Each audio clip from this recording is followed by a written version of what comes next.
ರಾಮಾಯಣದಲ್ಲಿ ಬರುವಂತಹ ರಾವಣ ಅಂದರೆ ಲಂಕಾಧಿಪತಿ 10 ಮುಖಗಳನ್ನು ಹೊಂದಿರುವವನು ಎಂದು ಅರ್ಥ. ರಾವಣನ ಪೋಷಕರು ತಂದೆ ವಿಶ್ರವ ಹಾಗೂ ತಾಯಿ ಕೈಕಸಿ. ರಾವಣನ ಒಡಹುಟ್ಟಿದವರು ಕುಂಭಕರ್ಣ, ವಿಭೀಷಣ, ಶೂರ್ಪಣಖಿ. ರಾವಣನ ಹೆಂಡತಿಯರು ಮಂಡೋದರಿ, ಧನ್ಯಮಾಲಿನಿ ಹಾಗೂ ಚಿತ್ರಾಂಗದ. ಇವನ ಮಕ್ಕಳು ಇಂದ್ರಜಿತ್, ಅಕ್ಷಯಕುಮಾರ, ನರಾಂತರ, ದೇವಾಂತರ, ಅತಿಕಾಯ, ತ್ರಿಶಿರ, ಮಹಿರಾವಣ. ರಾವಣನು ಮಹಾನ್ ಶಿವಭಕ್ತನಾಗಿದ್ದ. ರಾವಣನು ಸಾಯುವಾಗ ಲಕ್ಷ್ಮಣನಿಗೆ 3 ಬಹಳ ಮಹತ್ತರ ಮಾತುಗಳನ್ನು ಹೇಳ್ತಾನೆ. ಈ ಸಂದರ್ಭದಲ್ಲಿ ಶ್ರೀರಾಮನು ಲಕ್ಷ್ಮಣನಿಗೆ ಹೇಳ್ತಾನೆ, ಲಕ್ಷ್ಮಣ, ಮಹಾಜ್ಞಾನಿ, ಮಹಾಪಂಡಿತ, ಮಹಾನ್ ಶಕ್ತಿಶಾಲಿಯಾದಂತಹ ರಾವಣನು ಮರಣ ಹೊಂದುತ್ತಿದ್ದಾನೆ. ಅವನು ಸಾಯೋದಕ್ಕಿಂತ ಮುಂಚೆ ಅವನ ಹತ್ರ ಹೋಗು ಮತ್ತು ಜೀವನದಲ್ಲಿ ಯಾರೂ ಹೇಳಿಕೊಡದಂತಹ ಅತ್ಯಂತ ಮಹತ್ತರ ಜೀವನದ ಶಿಕ್ಷಣವನ್ನು ಅವನಿಂದ ಕಲಿ ಅಂತ ಶ್ರೀರಾಮನು ಹೇಳ್ತಾನೆ. ಆಗ ಲಕ್ಷ್ಮಣನು ಶ್ರೀರಾಮನ ಈ ಮಾತುಗಳನ್ನು ಕೇಳಿ ಮರಣಾಸನದಲ್ಲಿದ್ದಂತಹ ರಾವಣನ ತಲೆ ಹತ್ತಿರ ಹೋಗಿ ನಿಲ್ತಾನೆ. ಆದರೆ ರಾವಣನು ಏನನ್ನೂ ಹೇಳೋದಿಲ್ಲ. ಆಗ ಲಕ್ಷ್ಮಣ ಪುನಃ ಶ್ರೀರಾಮನ ಬಳಿ ಬರುತ್ತಾನೆ.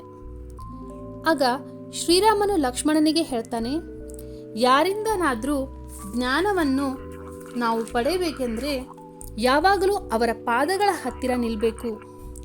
ಆಗ ಲಕ್ಷ್ಮಣನು ರಾವಣನ ಪಾದಗಳ ಹತ್ತಿರ ಹೋಗಿ ನಿಲ್ತಾನೆ. ಆಗ ಮಹಾಪಂಡಿತನಾದಂತಹ ರಾವಣನು ಲಕ್ಷ್ಮಣನಿಗೆ 3 ಮಹತ್ತರವಾದಂತಹ ಮಾತುಗಳನ್ನು ಹೇಳ್ತಾನೆ. ರಾವಣನು ಲಕ್ಷ್ಮಣನಿಗೆ ಹೇಳುವಂತಹ ಮೊದಲನೇ ಮಾತು, ನಮ್ಮ ಶತ್ರುಗಳನ್ನು ಯಾವತ್ತಿಗೂ ನಾವು ನಮಗಿಂತ ಚಿಕ್ಕವರು ಅಂತ ತಿಳಿಯಬಾರದು. ಏಕೆಂದರೆ ನಾನು ಈ ತಪ್ಪು ಮಾಡಿಬಿಟ್ಟೆ. ನಾನು ಮನುಷ್ಯರನ್ನ, ವಾನರರನ್ನ ತುಂಬ ಕೇವಲವಾಗಿ ನೋಡ್ತಿದ್ದೆ. ಹಾಗಾಗಿ ನಾನು ಬ್ರಹ್ಮನಿಂದ ಮನುಷ್ಯ ಮತ್ತು ವಾನರರನ್ನ ಬಿಟ್ಟು ಯಾರಿಂದಲೂ ಕೂಡ ನನಗೆ ಮರಣ ಬರಬಾರ್ದು ಅಂತ ವರ ಪಡೆದಿದ್ದೆ. ಆದರೆ ಅದೇ ನನಗೀಗ ಮುಳುವಾಯಿತು. ಹಾಗಾಗಿ ಯಾರನ್ನೂ ಕೂಡ ಕೇವಲವಾಗಿ ತುಚ್ಛವಾಗಿ ಕಾಣಬಾರ್ದು. ಅದರಲ್ಲೂ ನಮ್ಮ ಶತ್ರುಗಳನ್ನು ಯಾವತ್ತಿಗೂ ನಮಗಿಂತ ಚಿಕ್ಕವರು, ಕೈಲಾಗದವರು ಅಂತ ಯಾವತ್ತಿಗೂ ನಾವು ತಿಳ್ಕೋಬಾರ್ದು. ಇನ್ನು ರಾವಣನು ಲಕ್ಷ್ಮಣನಿಗೆ ಹೇಳಿದಂತಹ 2ನೆಯ ಮಹತ್ತರವಾದಂತಹ ಮಾತು, ಒಳ್ಳೆಯ ಕೆಲಸಗಳನ್ನು ಎಷ್ಟು ಬೇಗ ಆಗುತ್ತೋ ಅಷ್ಟು ಬೇಗ ನಾವು ತಡ ಮಾಡದೆ ಮಾಡಿ ಮುಗಿಸಬೇಕು. ಹಾಗೆ ಕೆಟ್ಟದ್ದನ್ನು ಆದಷ್ಟು ಬೇಗ ನಾಶ ಮಾಡಬೇಕು. ನನಗೆ ಶ್ರೀರಾಮನು ಯಾರು ಅಂತ ಗೊತ್ತೇ ಆಗಿರಲಿಲ್ಲ. ಶ್ರೀರಾಮನ ಚರಣಕಮಲದಲ್ಲಿ ನಾನು ಬರೋಕೆ ತುಂಬ ತಡ ಮಾಡಿಬಿಟ್ಟೆ. ಆದ ಕಾರಣ ನನಗೆ ಇವತ್ತು ಈ ಪರಿಸ್ಥಿತಿ ಬಂತು. ಹಾಗಾಗಿ ಸಮಯವನ್ನು ವ್ಯರ್ಥ ಮಾಡದೆ ಎಷ್ಟು ಬೇಗ ಆಗುತ್ತೋ ಅಷ್ಟು ಬೇಗ ಒಳ್ಳೆಯ ಕೆಲಸಗಳನ್ನು ಮಾಡಬೇಕು. ಹಾಗೆ ಏನಾದರೂ ಕೆಟ್ಟದ್ದಿದ್ದರೆ ಸಮಯವನ್ನು ವ್ಯರ್ಥ ಮಾಡದೆ ಕೆಟ್ಟದನ್ನು ನಾವು ಆದಷ್ಟು ಬೇಗ ನಾಶ ಮಾಡಬೇಕು. ಇದು ರಾವಣನು ಲಕ್ಷ್ಮಣನಿಗೆ ಹೇಳಿದಂತಹ 2ನೆಯ ಮಹತ್ತರ ಮಾತಾಗಿತ್ತು. ಇನ್ನು ಕೊನೆಯದಾಗಿ ರಾವಣನು ಲಕ್ಷ್ಮಣನಿಗೆ ಹೇಳ್ತಾನೆ, ನಮ್ಮ ಜೀವನದ ರಹಸ್ಯವನ್ನು ಯಾರಿಗೂ ಕೂಡ ಹೇಳಬಾರ್ದು. ಆದರೆ ಈ ತಪ್ಪನ್ನು ನಾನು ಮಾಡಿಬಿಟ್ಟೆ. ಏಕೆಂದರೆ ವಿಭೀಷಣನಿಗೆ ನನ್ನ ಜೀವನದ ರಹಸ್ಯವೆಲ್ಲ ಗೊತ್ತಿತ್ತು. ಇವೆಲ್ಲ ನನ್ನ ಅಂತ್ಯಕ್ಕೆ ಕಾರಣವಾಯಿತು ಅಂತ ರಾವಣನು ಲಕ್ಷ್ಮಣನಿಗೆ ತನ್ನ 3 ಜೀವನದ ಮಹತ್ತರ ವಿಚಾರಗಳನ್ನು ಹೇಳ್ತಾನೆ. ಮಾಹಿತಿಯನ್ನು ತಿಳ್ಕೊಂಡ್ರಲ್ವಾ ಸ್ನೇಹಿತರೆ? ಹಾಗಾದರೆ ಬನ್ನಿ ಇವಾಗ ಒಂದು ಶ್ರೀರಾಮನ ಅದ್ಭುತವಾದಂತಹ ಭಜನೆಯನ್ನು ಕೇಳ್ಕೊಂಡು ಬರೋಣ.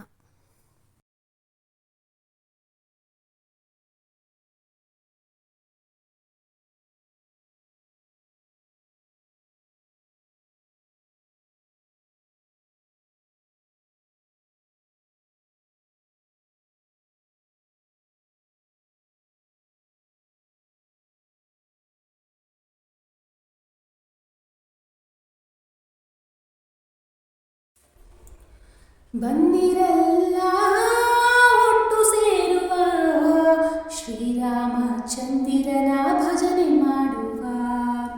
ಬಂದಿರಲ್ಲ ಒಟ್ಟು ಸೇರುವ ಶ್ರೀರಾಮಚಂದಿರನ ಭಜನೆ ಮಾಡುವ. ತಂದೆ ಶ್ರೀರಾಮನೆಂದು, ತಾಯಿ ಸೀತಾದೇವಿ ಎಂದು, ತಂದೆ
ಶ್ರೀರಾಮಚಂದಿರನ ಭಜನೆ ಮಾಡುವ ತಂದೆ ಶ್ರೀರಾಮನೆಂದು ತಾಯಿ ಸೀತಾದೇವಿಯೆಂದು ತಂದೆ ಶ್ರೀರಾಮನೆಂದು ತಾಯಿ ಸೀತಾದೇವಿಯೆಂದು ರಾಮ ಸೀತೆ ಸೀತೆ ರಾಮ ಎಂದು ನಲಿಯುವ ಶ್ರೀರಾಮಚಂದಿರನ ಭಜನೆ ಮಾಡುವ ಶ್ರೀರಾಮಚಂದಿರನ ಭಜನೆ ಮಾಡುವ ಬಂದಿರೆಲ್ಲ ಒಟ್ಟು ಸೇರುವ ಶ್ರೀರಾಮಚಂದಿರನ ಭಜನೆ ಮಾಡುವ ಶ್ರೀ